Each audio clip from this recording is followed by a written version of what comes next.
शेतकरी मित्रांनो, राम राम, नमस्कार, शुभ सकाळ. शेतकरी मित्रांनो, आज 17 मे वार शुक्रवार सकाळीच आली कांदा उत्पादक शेतकऱ्यांसाठी ताजी ब्रेकिंग न्यूज. होय शेतकरी मित्रांनो, या व्हिडिओच्या माध्यमातून आपण कांदा निर्याती संदर्भात पंतप्रधान नरेंद्र मोदी यांनी काय वक्तव्य केले आहे, त्याचबरोबर कुठे गेला कांद्याला सर्वात जास्त हायस्ट भाव, या व्हिडिओच्या माध्यमातून आपण जाणून घेणार आहोत. तर अवश्य व्हिडिओ शेवटपर्यंत बघा. विनंती आहे, नवीन असाल तर कृपया आपण आपले यूट्यूब चॅनल सबस्क्राईब करा, जेणेकरून दररोज आपल्याला कांद्याचे बाजारभाव बघायला मिळतील. सुरुवात करूया. एकदा बाजारभाव सांगतो, नंतर कांदा निर्यात बातमी सांगतो. पिंपळगाव बसवंत उन्हाळी कांदा 2051 पर्यंत जाताना दिसत आहे. संगमनेर उन्हाळी कांदा 9668 क्विंटल आवक होऊन 2001 पर्यंत या ठिकाणी सुद्धा कांदा जाताना दिसत आहे.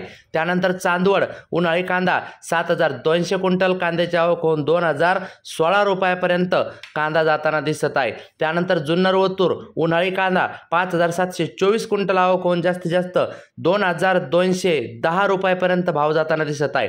लासलगाव विंचूर उन्हाळी कांदा 13400 क्विंटल आवक होऊन जास्तीत जास्त 2000 पर्यंत कांद्याला भाव मिळताना दिसत आहे. कामठी लोकल कांदा 13 क्विंटल आवक होऊन जास्तीत जास्त 2500 रुपयापर्यंतचा दर या ठिकाणी मिळताना दिसत आहे.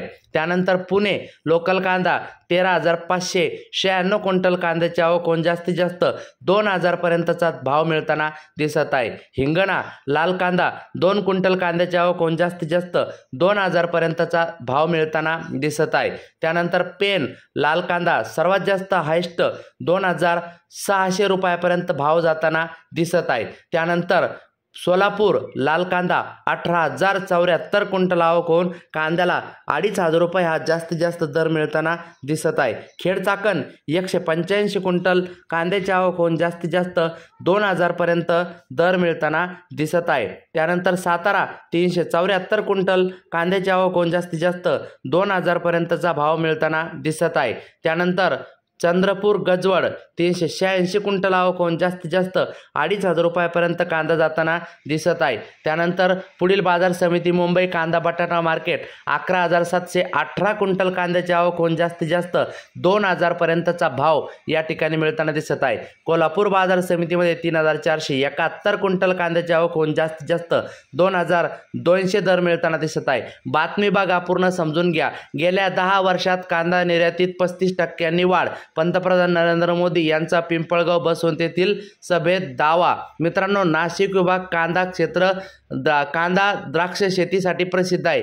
आपल्या सरकारने देशात पहिल्यांदा शेतकऱ्यांसाठी कांद्याच्या बफर साठ्याची व्यवस्था केली. अशी व्यवस्था पूर्वी नव्हती. मागील वर्षी 7 लाख टन कांदा खरेदी केला, तर चालू वर्षी 5 लाख टन कांदा खरेदीची सुरुवात झाली आहे. कांद्याच्या बाबतीत सरकार काम करीत असून गेल्या 10 वर्षात कांद्याची निर्यात 35% वाढली, असा पंतप्रधान नरेंद्र मोदी यांनी दावा केला. मात्र कांद्याच्या मुद्द्यावर कुठली ठोस घोषणा व यावेळी नरेंद्र मोदी यांच्याकडून झाली नाही. कांद्याच्या मुद्द्यावर राजकीय वातावरण चांगलेच तापताना दिसत आहे. तर या ठिकाणी तरुणाच्या घोषणेने काही काळ गोंधळ झाला. यातून कांदा उत्पादक शेतकऱ्यांचा रोष आपल्याला दिसून येतो. पंतप्रधान मोदी म्हणाले, शेतकऱ्यांनी सरकारची 10 वर्ष पाहिली, मात्र त्यापूर्वी काँग्रेस राष्ट्रवादी सरकारने शेतकऱ्यांची चिंता केली नव्हती. आता 12000 रुपये प्रत्येक शेतकऱ्याच्या परिवाराला मिळत आहे, तर येणाऱ्या 5 वर्षात 60000 रुपये मिळण्याची तरतूद केली आहे. यापूर्वी घोषणा व खोटे पॅकेज जाहीर झाले, असे ते म्हणाले.